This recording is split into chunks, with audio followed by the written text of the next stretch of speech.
الحمد للہ وکفی وسلام علی عبادہ الذین اصطفی اما بعد۔ ناظرین، یہ ہمارا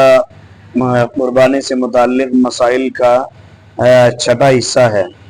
چنانچہ کل تک 5 حصے گزر چکے ہیں۔ ان میں کچھ میں مسائل ذکر کیے گئے، کچھ میں ترغیبات ذکر کی گئی، کچھ میں تاریخ ذکر کی گئی۔ کل 5ویں حصے میں آخر میں ذکر کیا گیا تھا آپ کے سامنے کہ اگر کوئی بندہ کسی دوسرے ملک میں رہ کر کے قربانی کے لیے کہتا ہے، کسی دوسری جگہ قربانی کرتا ہے، تو قربانی کرنے میں اس جگہ کا اعتبار ہوگا جہاں پہ جانور موجود ہے۔ اور آپ کو مثال دی گئی تھی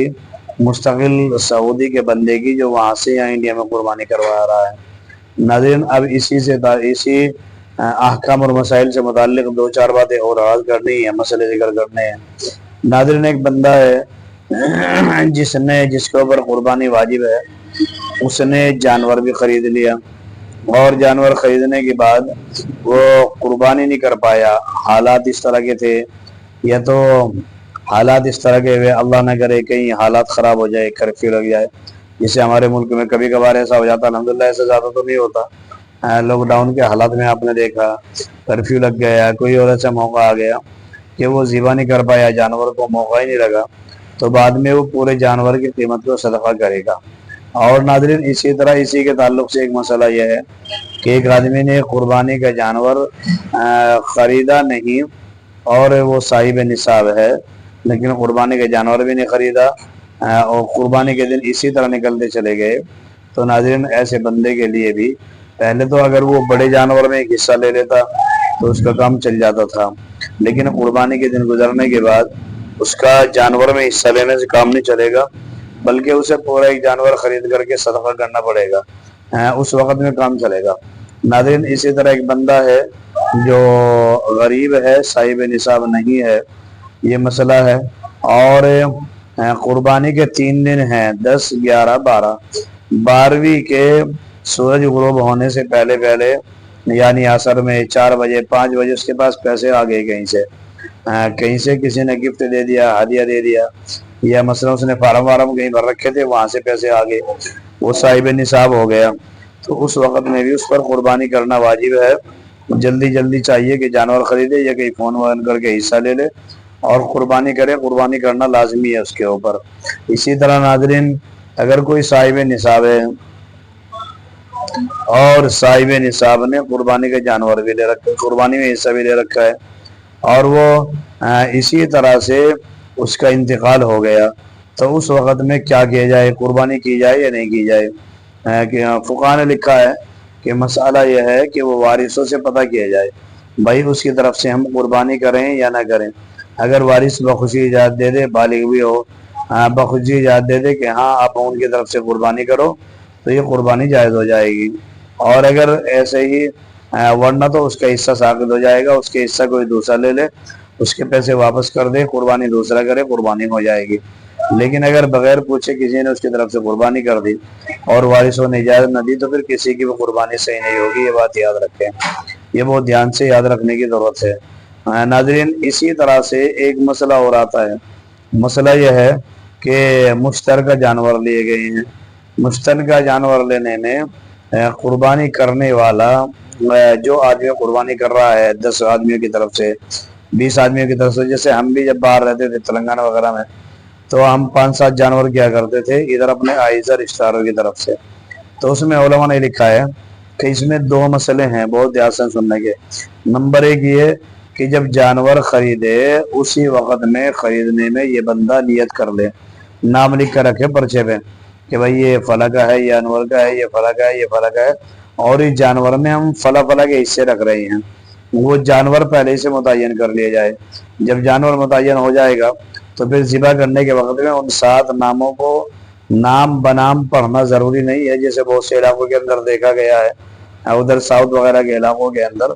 کہ وہ پرچہ لے کر کے ذبح کرنے والے کے سامنے لمبا پرچہ رکھ دیتے ہیں کہ جناب یہ فلاں کی طرف سے مسمات حجن خاتون فلاں کی بیٹی، اور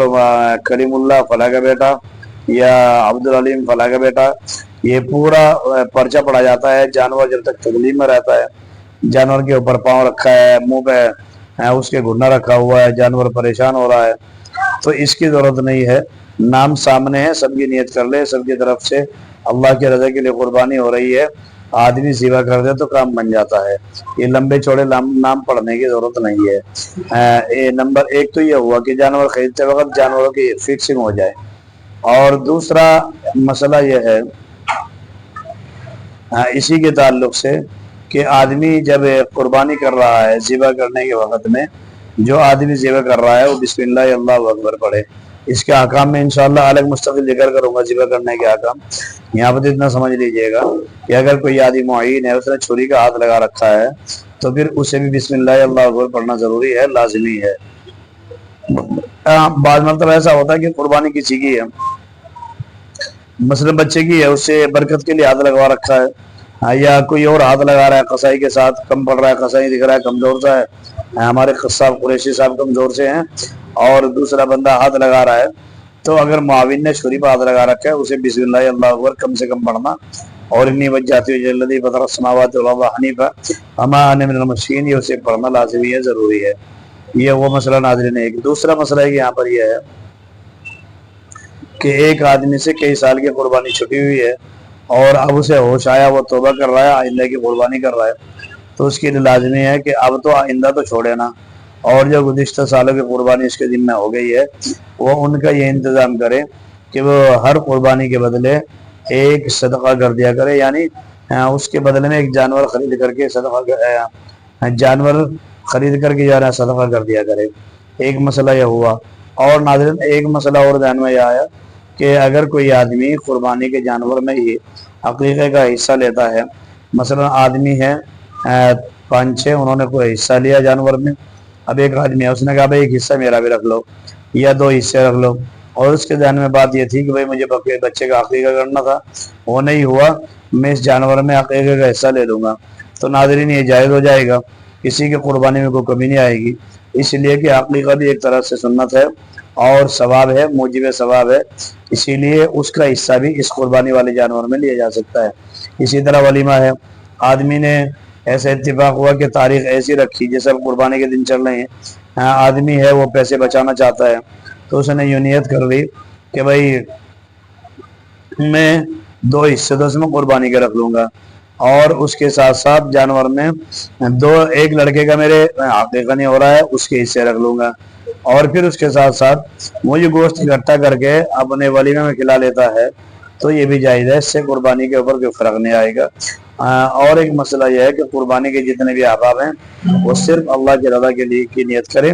رب کی رضا کی جب نیت ہوگی تو قربانی سب کی صحیح ہوگی۔ اگر ایک کتابوں کے اندر مسئلہ یہ لکھا ہے کہ اگر ایک آدمی کی نیت بھی ہو گئی کہ میں گوشت اپنے حصے کا لے کر کے بیچوں گا لے جا کے دکان پہ، تو کسی کی حصے کی قربانی بھی جائز نہیں ہوگی، صحیح نہیں ہوگی۔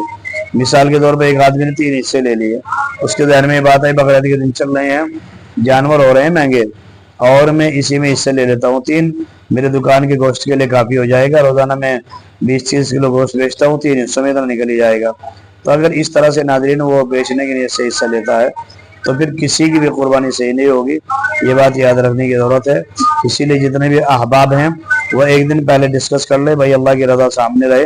اللہ تبارک و تعالیٰ کی رضا کے لیے ہم قربانی کریں، باقی گوشت تو اللہ نے اپنے حبیب کے صدقے میں ہمیں دے ہی دیا ہے، لیکن اس کی نیت پہلے سے نہ کریں، بلکہ نیت ہم اللہ کی رضا کے لیے، اللہ کی رضا کے لیے قربانی کریں۔ اللہ نے خود فرمایا لَن اللَّهَ لُحُومُهَا وَلَا دِمَاؤُهَا، کہ ہمارے پاس نہ تمہارا خون پہنچتا ہے نہ گوشت پہنچتا ہے، ہمارے پاس تو تمہارا دل کا تقویٰ پہنچتا ہے، تو اسی لیے دل کھول کر کے قربانی کیجئے، اپنے طرف سے کیجئے،